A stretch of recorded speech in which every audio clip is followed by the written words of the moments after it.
बऱ्याच वेळा असं वाटतं ना, की मुलं भाज्या खातच नाही. मग कधी बटाट्याचा पराठा, कधी फ्लावर कोबीचा पराठा. आज आपण इथे मोमोज व्हेज पराठा बनवणार आहोत. नमस्कार मंडळी, श्रीदेवी किचन प्रतिभाज रेसिपीमध्ये खूप खूप स्वागत आहे. मुलं अशा भाज्या खात नाही, तर तशा भाज्या खातील म्हणून मोमोज व्हेज पराठा बनवूयात अगदी सोप्या पद्धतीने. चला तर मग सुरुवात करूया. तर मोमोज व्हेज पराठा बनवण्यासाठी इथे मी कोबी, मटार, गाजर आणि शिमला मिरची घेतली आहे. तर पाव किलो एवढा हा कोबी आहे. अगदी अर्धी वाटी एवढे मटार, 2 गाजर आणि 1 शिमला मिरची. तर या कोबीतलाही थोडा कोबी आपण काढून ठेवूयात.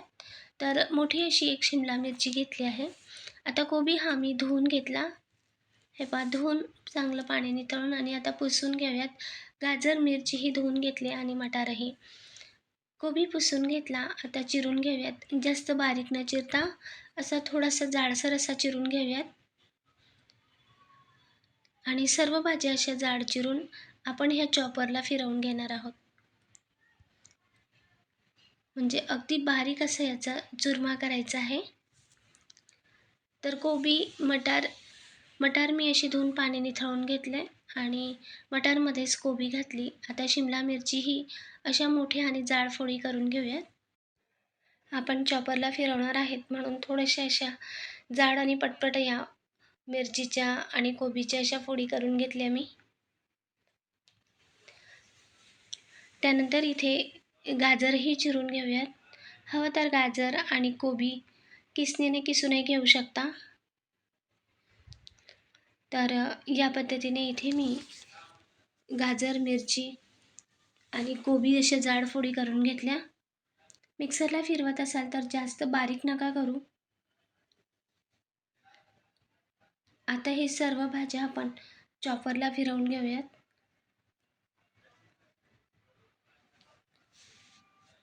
थोडे थोडे करून बसतील तेवढ्या भाज्या घालून 1-2 वेळा आपण हे असं चॉपरला भाज्या फिरवून घेऊयात.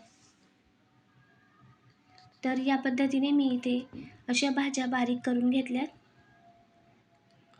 जास्त बारीकही नाही होत आणि जास्त जाडही नाही. मिक्सरला फिरवलं तर मग भाजींचं फारच पाणी होऊन जाईल. आता त्याच भांड्यात मी एक मध्यम आकाराचा कांदा, 2-3 हिरवी मिरची, तुमच्या तिखटाच्या आवडीप्रमाणे मिरचीचं प्रमाण कमी अधिक करू शकता. थोडंसं आलं आणि लसूण हेही आपण बारीक करून घेऊयात.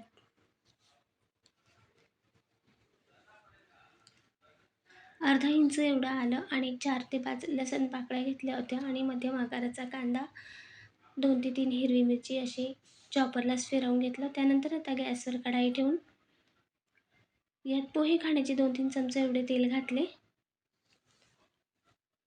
आणि जो आपण कांदा, मिरची, आले लसूण फिरवलं होतं, बारीक केलं होतं ना, ते यात थोडंसं परतवून घेऊयात. आता कांदा थोडासा रंग बदलत आला की तेव्हा यात भाज्या घालायच्या आणि भाज्या मोठ्या आचेवर अशा क्रंचीच राहिल्या पाहिजेत म्हणून एकसारख्या यात परतवायचे.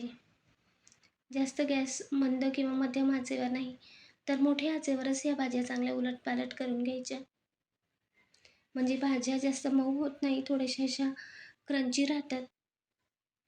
खूपच जास्त वाटत असेल तर काही सेकंदांसाठी यावर झाकणही ठेवू शकता.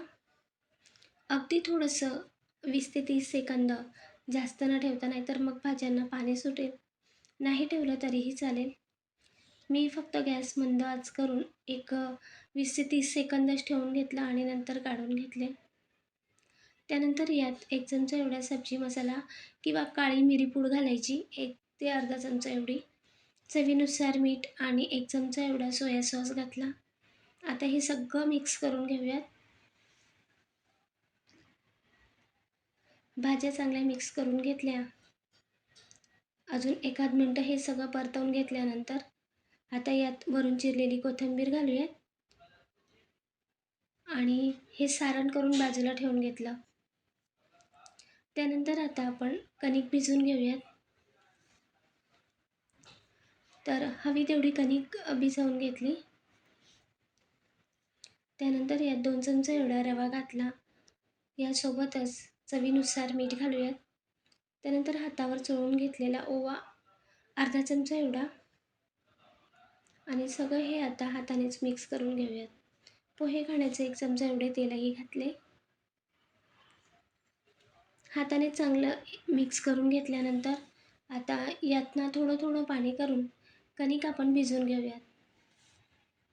जास्त कणिक अगदी पातळही भिजवायची नाही. चपातीपेक्षा थोडीशी घट्ट किंवा चपातीसारखी भिजली तरीही चालेल. आता कणिक मी इथे अशी भिजवून घेतली. ओव्यामुळे याला अजूनच मस्त अशा पराठ्याला चव येते आणि रवा तेल घातल्यामुळे खुसखुशीत हे पराठे होतात. आता कणिक एक 5-10 मिनटं आपण मुरू देऊयात आणि एक 10-15 मिनटं कणिक मुरते. मग नंतर पराठे बनवायला घेऊयात. तर इकडे हे सारणही आपलं थंड झालं होतं. एका प्लेटमध्येच मी काढून घेतलं होतं. सारण थंड झाल्यावर मगच पराठे बनवायचे किंवा पराठ्यात सारण भरायचं. आता लिंबाच्या आकारापेक्षा थोडासा मोठा गोळा घेतला आणि हे चपातीसारखी लाटून घेऊयात. थोडंसं पातळ लाटायचं. हे पहा, चपातीपेक्षा थोडीशी लहान अशी ही पोळी लाटून घेतली. त्यानंतर आता यात सारण भरूयात. पातळसर असं हे सारण भरायचं.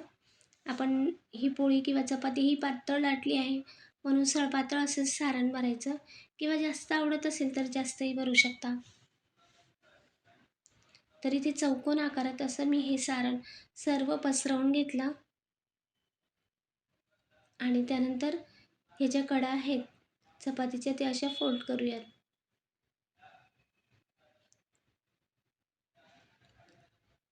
तर दोघंही बाजू अशा दुमडून घेतल्यानंतर आता या बाजूच्याही बाजू दुमडून घेऊयात. तर चौघंही बाजू अशा एकमेकावर ठेवायच्या. जास्त जाड करायचं नाही. तर हे पहा, अंतर ठेवलं आहे मी. इकडच्याही बाजूंना अंतर आणि ह्याही बाजूंना अंतर ठेवून मग दुमडून घेतल्या. आता सर्व सारण असं हातानेच एकसारखं करून घ्यायचं आणि यावर आता कोथिंबीर भुरभुरूया थोडीशी. वरून सजावटीसाठी थोडीशी कोथिंबीर घालूयात.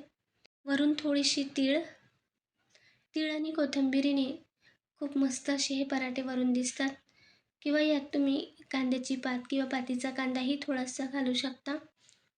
आता जमेल तर असं हे हातानेच प्रेस करून घ्यायचं किंवा लाटण्याने असं थोडंसं लाटून घ्यायचं.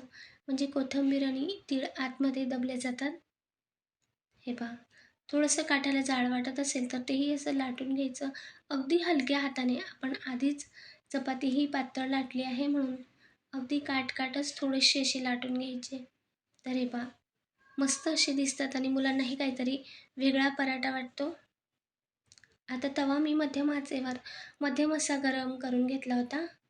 यावर सर्व बाजूने असं तेल पसरवून घेऊयात आणि यावर आता पराठा सोडूयात.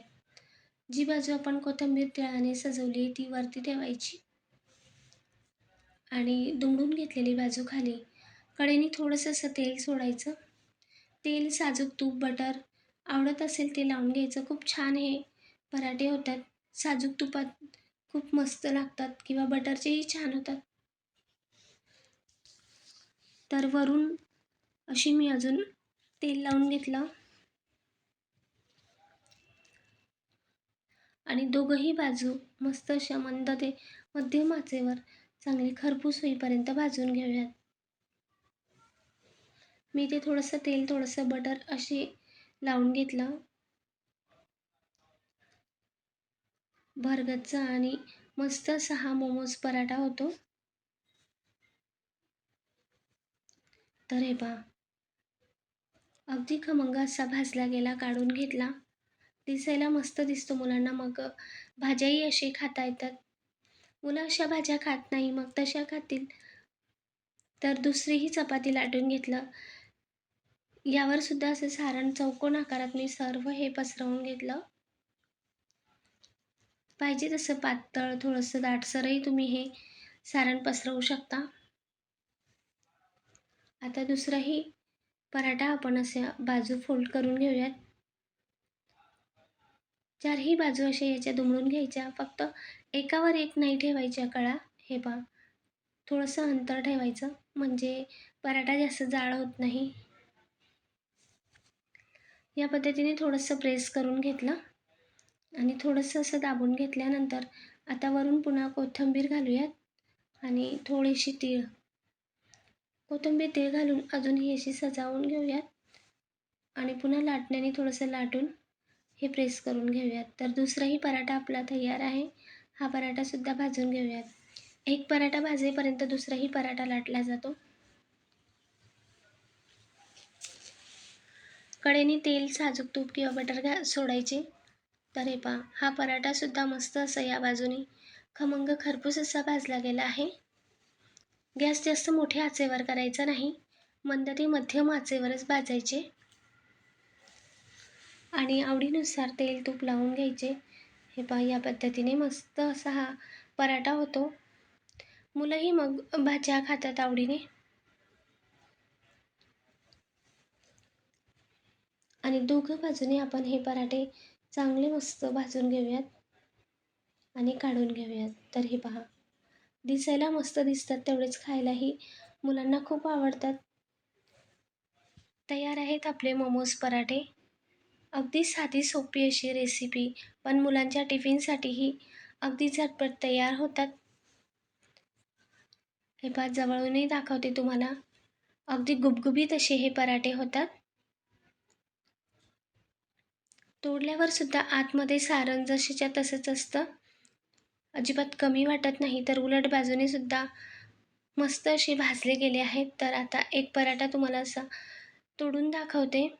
तर हे पहा, शेवटपर्यंत याचं सारण भरलेलं असतं